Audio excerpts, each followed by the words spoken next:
Hello, Degens. Welcome to Degenerate Takes. I, of course, am the Brofict one, AJ, and with me, as always, is my co-host, Mr. Noah Engelbretson, and we are here with you after this wonderful Champions weekend. Noah, it was a hell of a weekend. One way to really end the regular season of college football, and it was an electric week. Unfortunately, not as exciting as I was hoping it was going to be.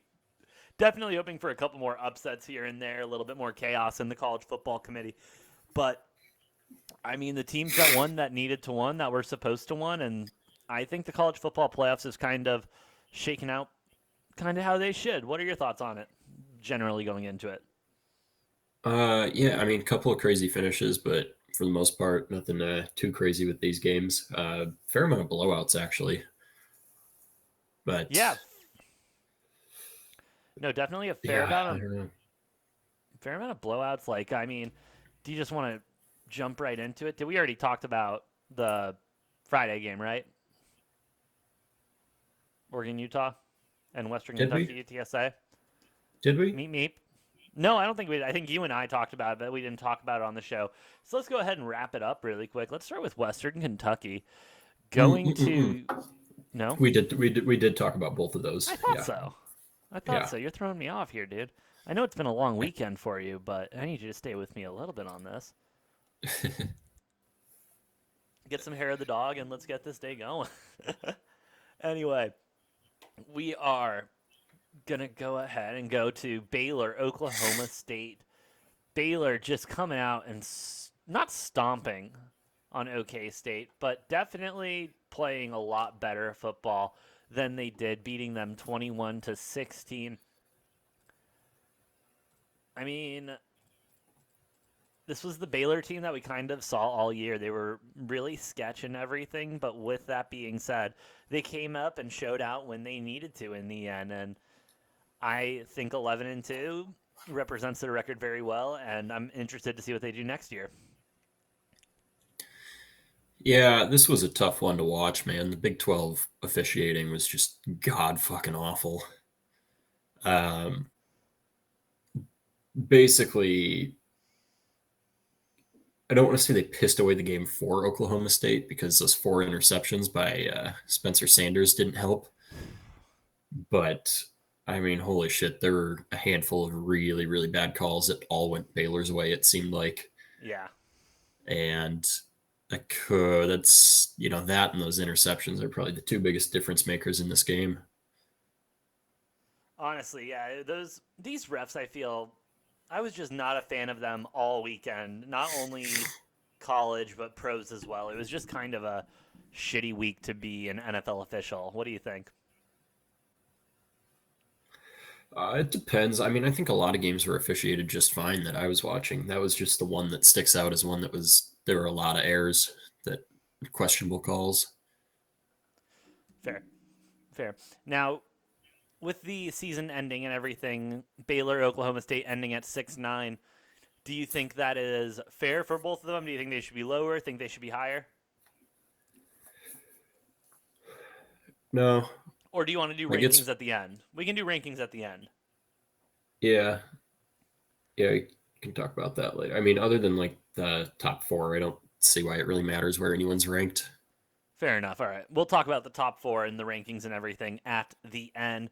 The next game, I really want to talk about this game, Noah, because this involves two of our favorite teams, and it involves the. No, I'll go. It involves App State, respectively, and then the Raging Cajuns coming out slinging at home 24-16 with the victory to end it out, getting the Fun Belt title. I mean, a lot lower scoring than I think you and I both anticipated this game to be, but Yeah, still a fun game to watch. I mean, it's still the Fun Belt. They are the Fun Belt for a reason. And I mean, obviously, I'm hyped taking the Raging Cajuns on the money line for the game and everything. But besides that, I really didn't hit shit the rest of the day. So that's all I really had to celebrate. yeah. Obviously, I was on App State. Louisiana Lafayette got off to a pretty nice lead. App State started clawing back a little bit, but it wasn't Yep. enough. That Louisiana defense really held up. Yep, Louisiana defense looking a lot better than it thought. So I'll be interested in the offseason to go through who stays, who goes, and everything, and what that team looks like because I may put a ticket on that for next year. May put a ticket, but we will Even see. with a coaching change and having a first year head coach come in next year.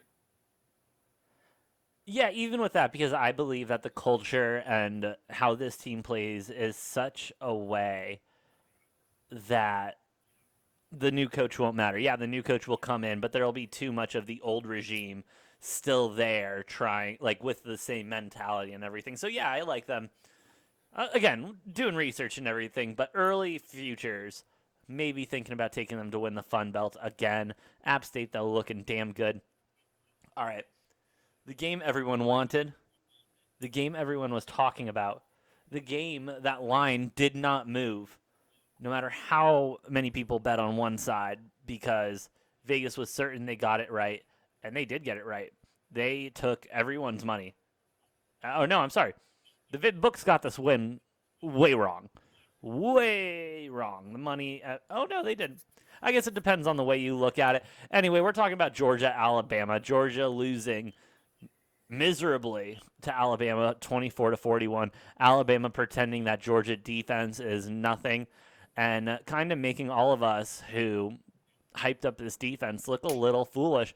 Noah, going first reactions to this game, fluke or destiny? Was this supposed to happen, or do you think that this is a 1 in a million and Georgia shouldn't have lost this game? I'm not going to say it was 1 in a million. I don't know. I think these are two teams that probably split 50-50 if they tee off, 10 times against each other. I do think Georgia's defense is really good. They just didn't show up really. But Alabama, also a better team than pretty much anyone Georgia's played all year.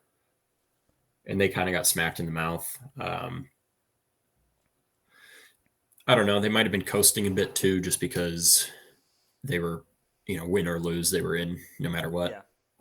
So Bama had a lot more to play for in this one, and that really showed. The desperation really came out. really did. Nick Saban was not losing this game. He did not want to lose this game whatsoever. At my job, bro, I swear to God, my bar I work at, there couldn't have been more Bama fans in there, bro. And you know me personally, I hate Alabama with a just a heart full of hate. And there's nothing I enjoy more than seeing sad Alabama fans. And I didn't get that this year. I haven't gotten Matt Nagy fired.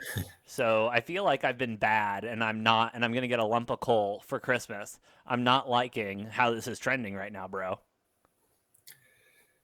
Yeah, I don't know. Bama looked really, really strong. I think They very, very did. much deserving of that one seed, which I thought it was very funny. Michigan fans all sour about that on social media Bro. today. And we will get to the Michigan game here in a little bit. Yes, we will. But I just want to say they wouldn't be so salty about the 2 seed if they weren't fucking shitting their pants about having to play Georgia. And Oh, they absolutely. try to act like, oh no, we just we're deserving of the 1 seed. That's why we're complaining. It's like, no, you're Yeah. complaining because you're too fucking scared to play Georgia. Dude, absolutely. I They work they wanted the fucking cakewalk that would be Cincinnati, and they didn't get it. Now they have to play an SEC team. They're going to have to beat Georgia and then Bama to try to win a then national Bama. championship. It's just not going to happen. No. And that's the real reason why Michigan fans are so pissed off about the number 2 seed. Dude, I honestly could not agree with you more. I mean, I work with a Michigan fan, and I knew the first thing I was going to ask him when he came into work was, hey, what did you think of the rankings and everything? And sure enough, I didn't even have to ask him a question. The first thing he comes in and he says to all of us is, can you believe this bullshit that is the college football committee? And we all lost it because no, we can absolutely believe it. Bama is the better team. And then he wanted to go off on this tangent. Well, who has Bama really played? They've played in the SEC all season. What's Michigan really played? Michigan's played a bunch of Big Ten teams. I mean, what the fuck are we even talking about here? And you're going to talk about who's Bama and Georgia's played. Bama and Georgia, just waking up in the morning, have a rougher schedule than Michigan does. They run a tighter ship and everything than Harbaugh ever could Uh, dream of. Georgia had a pretty weak schedule. I'm not going to lie about that. Georgia had a pretty weak schedule this year. Still in the SEC. But yeah, but the SEC East is not the SEC West. Uh, So Bama had Agreed. Bama had a very difficult schedule. Um, yeah, Michigan, aside from Michigan State and Ohio State, which they went 1-1 in those games. Yeah. It's like, what are you bragging about? You beat a shit Iowa team who can't score points. No, honestly, yeah, I don't know what this Michigan team is. So let's go right into it, honestly. We'll get back. We'll get to the Cincy Houston game in a minute.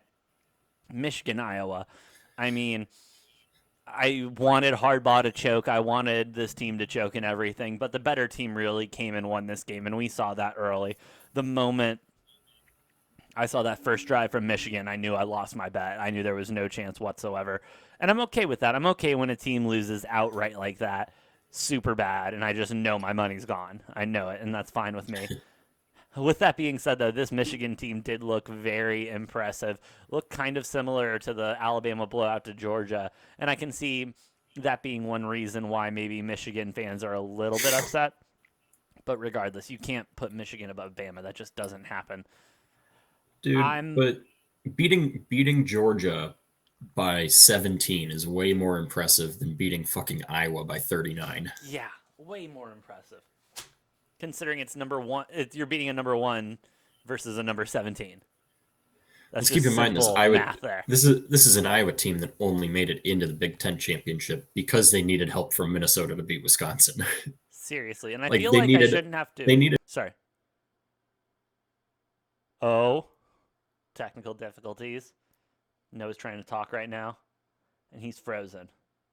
This is not good. Will he come back? I'm not sure. He's sitting there. He had a good point going in there.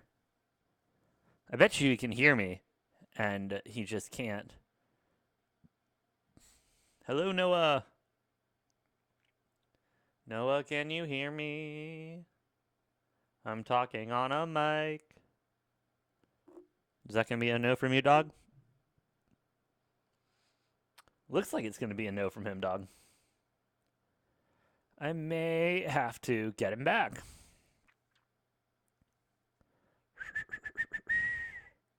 Well, Noah and I will continue to cover the rest of Champions Week after we figure out these technical difficulties. Not really sure what is going on, but we will get it figured out. And we will see you on part 2 of Degenerate Takes Champions.